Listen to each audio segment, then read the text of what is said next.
Today is the 6-week update. It's been 2 weeks since I've updated you. I'm 6 weeks post-op. So this is what's been going on for the last 2 weeks. So my very first day of week 5, I had an appointment with my bariatric doctor. At that appointment, Chewy, no, not right now, no. At that appointment, she reviewed my scars and just kind of talked about how I was feeling and things like that.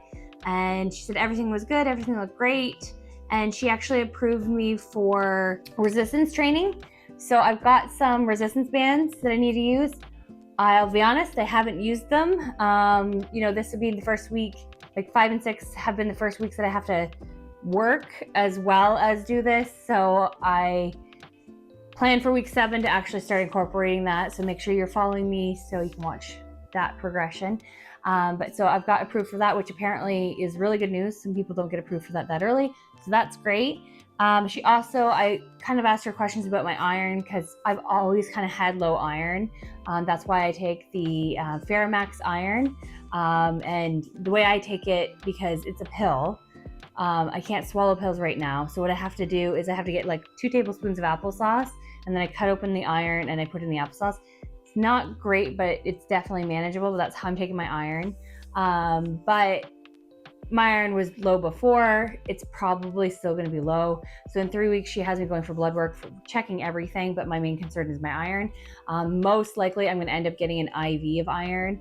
And I don't want people to think it has anything to do with my bariatric surgery. My sister, who hasn't gotten bariatric surgery, she's recently gotten IV for iron. So I think it's just genetically my family has low iron.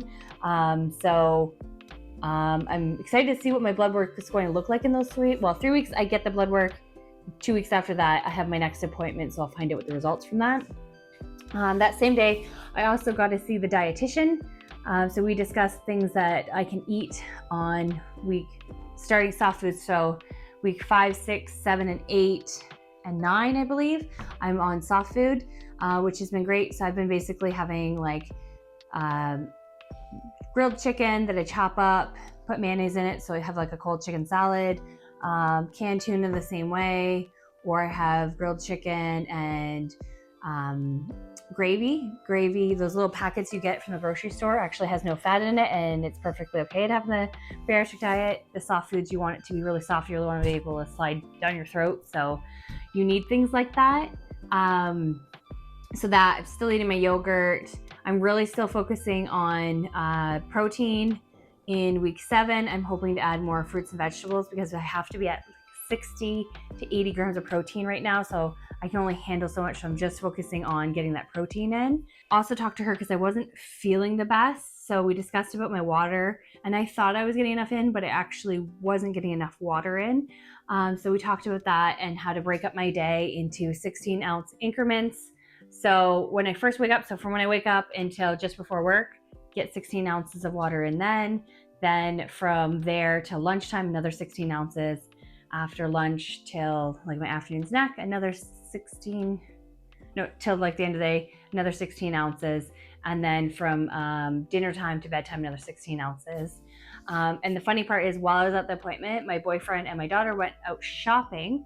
And while they were shopping, they found me this adorable Totoro cup. It has this lid, so you can put it on, which is great. So if you have cats that try to put their paws in to get your drink, that stops them. It came with a straw. I took that out because I can't have straws right now. But this has been great. If you're wondering what's in here, it's just water with some, can you grab my fruit punch? With just this fruit punch squirts in there to make it taste better, make it easier. So that is what I've been drinking. This is exactly 16 ounces, so it works out perfectly. The other thing is I have been kind of low on my sodium. So I've started incorporating in the afternoon, just drinking a cup of chicken broth. And that has been helping me out a lot. I'm sure as my diet progresses, I'll get more sodium in my diet, but right now I don't have a lot. So those 2 things are why I wasn't feeling great. It wasn't my vitamins. It wasn't really anything else. Since I started really paying attention to my water and incorporating the chicken broth back, because I was having chicken broth when I was on the liquid diet, but when you progress, you kind of forget about those old things. So I've started having that and I feel a lot better. About 5 days after that appointment, I had to go to see my actual surgeon. So the bariatric clinic is like my, best way to put it, it's like my home clinic. So it's where I did all of my stuff before surgery. It's what I'm doing, where I'm going to be going for everything after surgery.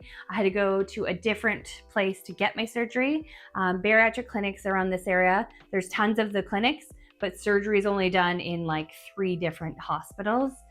So they just refer you over to the surgeons there. So I went to go see my actual surgeon, and my bariatric clinic, love them. Everything is on time. Everything is great. So when I went to go see my surgeon for my appointment, the card they gave me said I had to go to the 8th floor, which was the outpatient place to see your doctor, and it was at 12:30.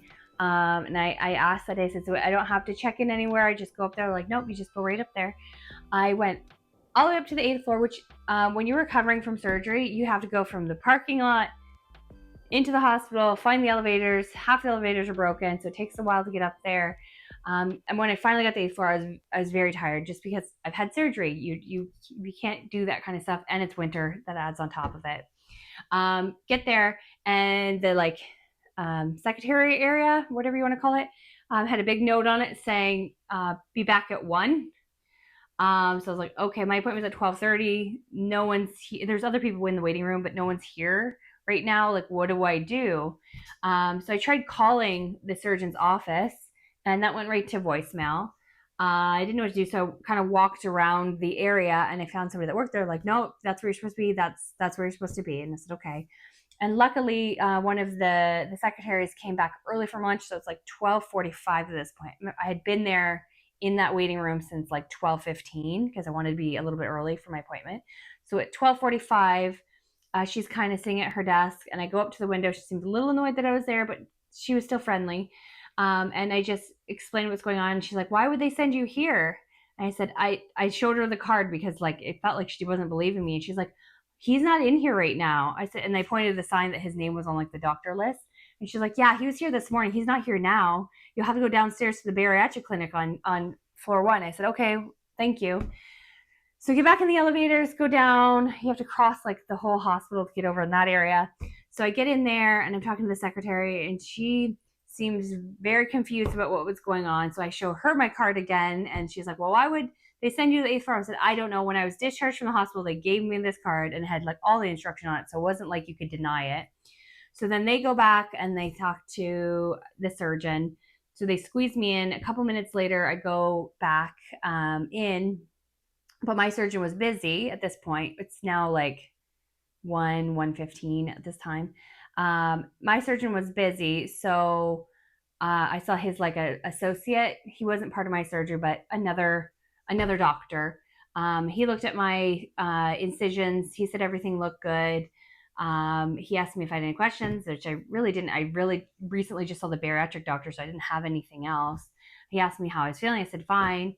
So after about 3 minutes, we left that hospital. So I'm not really sure why I had to see the surgeon if my bariatric doctor could do the same thing. I'm not sure why. It was just a little frustrating because I had to take a full day off work to travel there and get there. And then it's not like they really needed to do anything. I don't know. It was a little frustrating for that appointment, but I don't have to go back there. And for those people that are going to comment that I am ungrateful, I am very grateful for all the staff. I'm very grateful for my surgeon. He did a fantastic job, and he had great bedside manner. And I think it was just more of a, what do you call that? Like an error someone had made. I don't know. So that's how that went. So because my appointment was around lunchtime, I didn't have lunch at that time. So we went to the mall. That way my daughter and my boyfriend could get something that they could eat.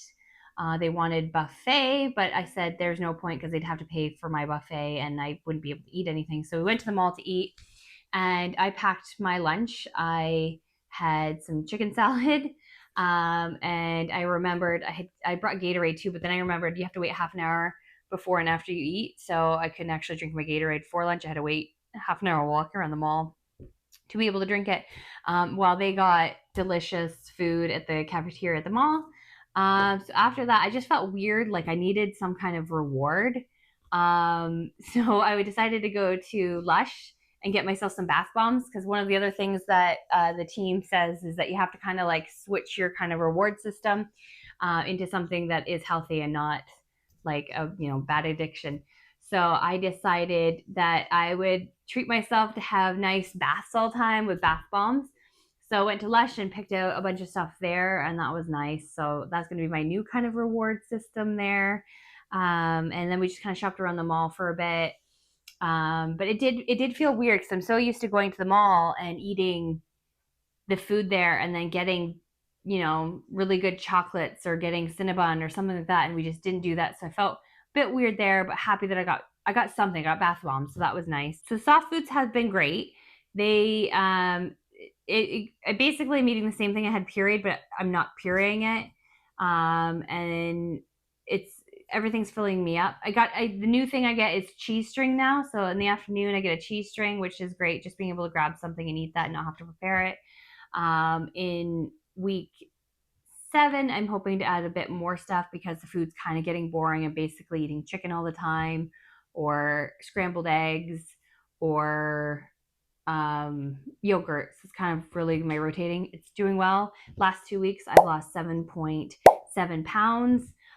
So since January 1st, I have lost 40.2 pounds. So the only other thing that really happened with week 5 is because I got to move to soft foods. I was like, okay, I want to try some fish, because fish on the list. So they give this nice list of all of the protein you can have every week. So I have that list. I'll see if I can add it on here.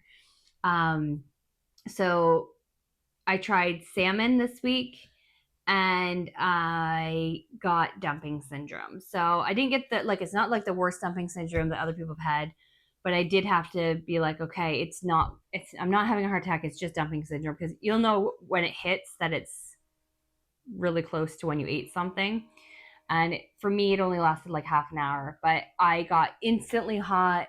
I got dizzy. I felt nauseous. I didn't end up throwing up, but my chest got really tight and really like painful. So that's what made it feel kind of like I've never had a heart attack, but what I assume a heart attack feels like is like that tight chest and kind of just like this. And then you just feel like kind of overwhelmed. So I ended up getting some cold washcloths, and I got a bucket just in case. And I just kind of laid still and tried to like distract myself with TV. And then after the half an hour, it just kind of went away, and I was okay from that. So I haven't tried salmon since, but hopefully I'll be able to reintroduce it. They always say if something doesn't sit right now, just wait a couple weeks and try it again. But yeah, so now my clothes are fitting looser. It's not enough to go shopping for new clothes, because I don't really want to go buy new clothes knowing that I'm going to get even smaller, which is kind of a nice problem to have. But my clothes are fitting looser. I'm feeling way better. It's getting nicer outside. It's rainy today, but at least it's not snowing. So the weather's getting nicer. Yeah, so it's going really well.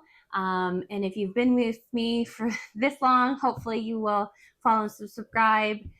So you can see my journey from the beginning till when I finally hit my goal weight, which I am excited and hopefully will hit this year. And hopefully it doesn't take me till next year. But yeah, thanks for joining me.